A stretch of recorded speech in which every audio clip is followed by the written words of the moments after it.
ایک ایسا گھوڑا جو اڑنے کی صلاحیت رکھتا ہے، سنہرے پنکھوں اور چاندی جیسے رنگت والے تاریخ کے بے مثال گھوڑے، جو کبھی حضرت سلیمان علیہ السلام کے لشکر کی شان ہوا کرتے تھے۔ لیکن حضرت سلیمان نے ان گھوڑوں کے پنکھ کیوں کٹوا دیے؟ ہم آج اس ویڈیو میں ان نایاب گھوڑوں کے مکمل تاریخ کو جانیں گے۔ زمانہ قدیم میں گھوڑے ایک بیش قیمت جانور تھے جو نہ صرف سواری بلکہ جنگی قوت کے طور پر بھی استعمال ہوتے تھے۔ لوگ گھوڑے کے خرید و فروخت کے ساتھ مخصوص کاغذات بھی رکھتے تھے جن میں ان کے مالک، موجودہ مالک، ماں باپ، تاریخ پیدائش اور گھوڑے کا مکمل شجرہ نسب بھی ہوتا تھا۔ یہ ایک مکمل دستاویز ہوتی تھی جو ان گھوڑوں کے اعلیٰ نسل ہونے کا ثبوت ہوا کرتے تھے۔ نیز ان گھوڑوں کے تربیت کے لیے نوکر چوکر اور رہائش کے لیے بڑے بڑے استبل ہوتے تھے۔ مختصر یہ کہ گھوڑوں کی تربیت اور ان کے نسل کے متعلق معلومات قدیم زمانے میں ایک فن اور قابلیت مانی جاتی تھی۔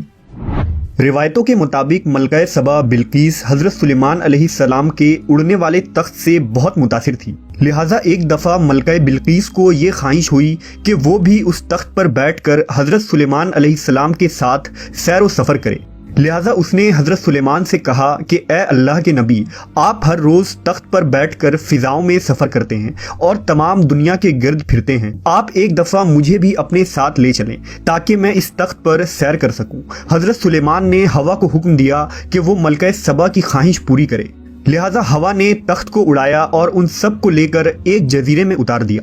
روایت ہے کہ حضرت سلیمان کا تخت جس جزیرے پر اترا وہ 7 سمندروں کے بیچ کی جگہ یعنی ایک جزیرہ تھی۔ ملکہ بلقیس یہاں کے سبزے اور نہریں دیکھ کر بہت خوش ہوئی۔ یہاں اس نے ایک عجیب و غریب قسم کے گھوڑے دیکھے جن کے بازوؤں میں پر نکلے ہوئے تھے۔ ان گھوڑوں نے حضرت سلیمان اور ان کے لشکر کو دیکھا تو گھبرا کر پرندوں کی طرح پرواز کر گیا اور نظروں سے اوجھل ہو گیا۔ یہ گھوڑے سلیمان علیہ السلام کو بہت پسند آئے۔ ملکہ سبا نے بھی ان گھوڑوں کو بہت پسند کیا، لیکن اب وہ ان کے دسترس سے نکل چکے تھے۔ لہٰذا جب سلیمان علیہ السلام وہاں سے واپس اپنے محل آئے تو انہوں نے جنوں کو حکم دیا کہ وہ ان گھوڑوں کو جہاں کہیں بھی ہوں وہاں سے پکڑ لائیں۔ ان جنوں نے کہا، ہم خشکی کے جن دریاؤں اور سمندروں میں اختیار نہیں رکھتے، وہ گھوڑے سمندروں میں روپوش ہو چکے ہیں، اس لیے اب اگر ان کو وہاں سے کوئی لا سکتا ہے تو وہ ایک سمندری جن ہے۔ حضرت سلیمان نے پوچھا کہ وہ جن جس کا سمندروں پر اختیار ہے وہ کہاں ہے؟ جنوں نے جواب دیا کہ اس جن نے آپ کی اطاعت سے انکار کر دیا ہے اور وہ آپ سے باغی ہو کر سمندر کے تہہ میں چھپ گیا ہے۔ حضرت سلیمان نے اس جن کو پکڑ کر لانے کا حکم دیا۔ لہٰذا آپ علیہ السلام کے غلام جنوں نے سمندر کے پاس جا کر آواز لگائی کہ اے جن، تو جس بادشاہ کے ڈر سے چھپا ہے اس کا انتقال ہو گیا ہے، لہٰذا اب تو باہر آ جا، کیونکہ اب تمام جن آزاد ہو چکے ہیں۔ جب سمندر کے اس جن نے ان کی آواز سنی تو وہ جن اپنے ساتھیوں کے ساتھ سمندر سے باہر آ گیا۔ باہر آتے ہی اسے اور اس کے ساتھیوں کو گرفتار کر کے حضرت سلیمان کے خدمت میں پیش کر دیا گیا۔ حضرت سلیمان کو دیکھ کر جن تھر تھر کانپنے لگے اور اس نے آپ کی اطاعت قبول کر لی۔ حضرت سلیمان نے سمندری جن سے کہا کہ میں ایک جزیرے پر گیا تھا تو میں نے وہاں گھوڑوں کی ایک عجیب و غریب نسل دیکھی جن کے بازوؤں کی جگہ پر ہیں اور وہ اڑتے ہیں۔ سمندری جنوں نے کہا، ہمیں معلوم ہے کہ وہ گھوڑے کہاں چھپے ہیں، لہٰذا حضرت سلیمان نے انہیں اس گھوڑے کو لانے کا حکم دیا۔ لہٰذا جب وہ گھوڑے ایک چشمے سے پانی پی رہے تھے تو ان جنوں نے اپنی تدبیر اور ہوشیاری سے ان گھوڑوں کو پکڑ لیا اور حضرت سلیمان کے خدمت میں پیش کر دیا۔ یہ گھوڑے نہایت ہی عمدہ نسل کے تھے جن کا نام جیاد تھا۔ لفظ جیاد جید کی جمع ہے جس کے معنی تیز رفتار ہوتا ہے۔ حضرت سلیمان کے پاس ایک عظیم الشان لشکر تھی جن میں انسان، جنات، جانور اور پرندوں کے الگ الگ دستے ہوتے تھے۔ لہٰذا حضرت سلیمان نے اپنے لشکر میں ان اعلیٰ نسل کے تیز رفتار گھوڑوں کے لیے ایک الگ دستہ بنا دیا جو جنگوں اور فتوحات میں حضرت سلیمان کے لشکر میں سب سے اہم رول ادا کرتے اور حضرت سلیمان کی فوجی طاقت بن گئے۔ ایک دن کا واقعہ ہے کہ شام کے وقت حضرت سلیمان ان گھوڑوں کو دیکھ رہے تھے اور ان کے بالوں اور پیشانی پر پیار سے ہاتھ پھیر رہے تھے۔ آپ ان گھوڑوں کے دیکھ بھال میں اس طرح مشغول ہو گئے کہ سورج ڈوب گیا اور عصر کی نماز قضا ہو گئی۔ چنانچہ جب آپ نے نظر اٹھائی تو وہ گھوڑے نگاہ سے اوجھل ہو چکے تھے۔ اس وقت حضرت جبرائیل علیہ السلام نازل ہوئے اور حضرت سلیمان کو خبردار کیا کہ اے سلیمان، تم دنیا کی مال کے محبت میں اتنے مشغول اور گرفتار ہوئے کہ نماز عصر بھی ادا نہ کر سکے۔ اللہ کو تمہاری یہ مشغولیت پسند نہیں آئی۔ حضرت سلیمان نے گڑ گڑا کر اللہ کے دربار میں توبہ و استغفار کیا اور سجدے میں گر کر دیر تک روتے رہے۔ حضرت سلیمان نے فرمایا، میرے رب کی عبادت سے مجھے اس چیز نے غافل کر دیا، میں ایسی چیز ہی نہیں رکھوں گا۔ حضرت سلیمان کو اتنا دکھ ہوا کہ آپ نے ان گھوڑوں کو پیش کرنے کا حکم دیا اور پھر ان کے پروں کو کٹوا دیا۔ لہٰذا ان اعلیٰ نسل جیاد گھوڑوں کے پروں کو کاٹ دیے گئے اور پھر آج تک ان کے پر پھر دوبارہ نہیں نکلے۔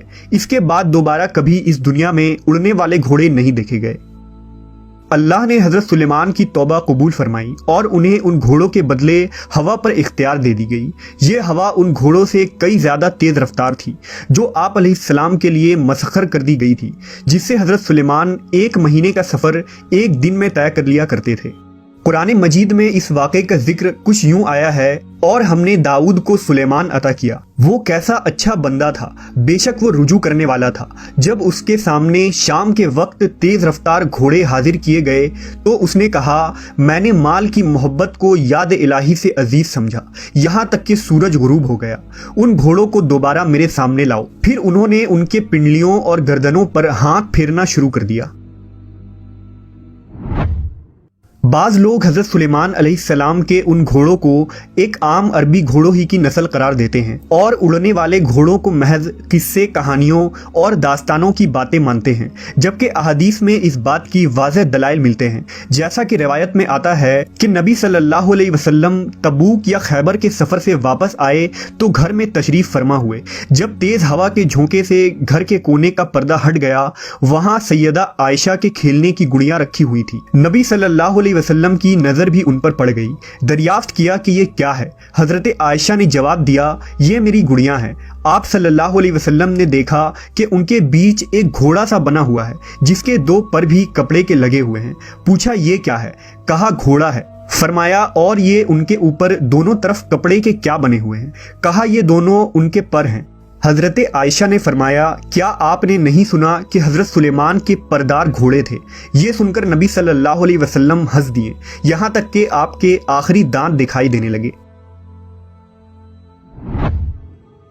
اس روایت سے یہ بات صاف ہو جاتی ہے کہ حضرت سلیمان کا گھوڑا کوئی عام گھوڑا نہیں تھا، بلکہ ان کے حقیقی پر تھے، اور اس بات سے عرب لوگ واقف تھے۔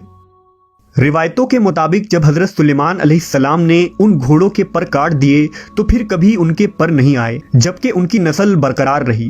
امام علی مقام حسین ابن علی کا گھوڑا ذوالجناح بھی انہی گھوڑوں کی نسل سے تعلق رکھتا تھا، اور ذوالجناح کا شجرہ نسب حضرت سلیمان کے گھوڑے سے جا ملتا ہے۔ دنیا کے الگ الگ تہذیبوں، علاقوں اور مذاہب میں بھی اس اڑنے والے گھوڑے کا ذکر ملتا ہے۔ قدیم یونان میں اس گھوڑے کو پیگسس کے نام سے یاد کیا جاتا ہے۔ گریک مائتھولوجی کے مطابق یہ گھوڑا قدیم یونان میں ہوا کرتا تھا، جس کا رنگ سفید تھا۔ کہتے ہیں کہ پیگسس کا جنم ایک سپاہی پوزائڈن اور ایک راکشش عورت میڈیوزا کے ملاپ سے ہوا تھا۔ رومن مائتھولوجی کے مطابق پیگسس کو صرف وہی شخص اڑا سکتا ہے جس کا دل خالص اور سچا ہو۔ یہ گھوڑا نہایت ہی عقل مند اور طاقتور ہوتا ہے۔ قدیم یونانی لوگ اسے زیوس دیوتا کی سواری مانتے تھے، جو زیوس کو آسمانی بجلیاں لا کر دیا کرتا تھا۔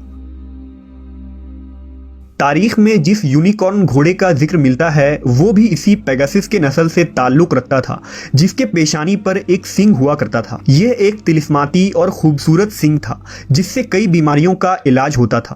یونیکارن کا ذکر جاپان، چین، روس اور یورپی ممالک کے قصے کہانیوں میں ملتا ہے۔ کہتے ہیں کہ یونیکارن دراصل سندھو گھاٹی میں رہا کرتے تھے اور دنیا میں آخری بار بھی انہیں یہیں دیکھا گیا تھا۔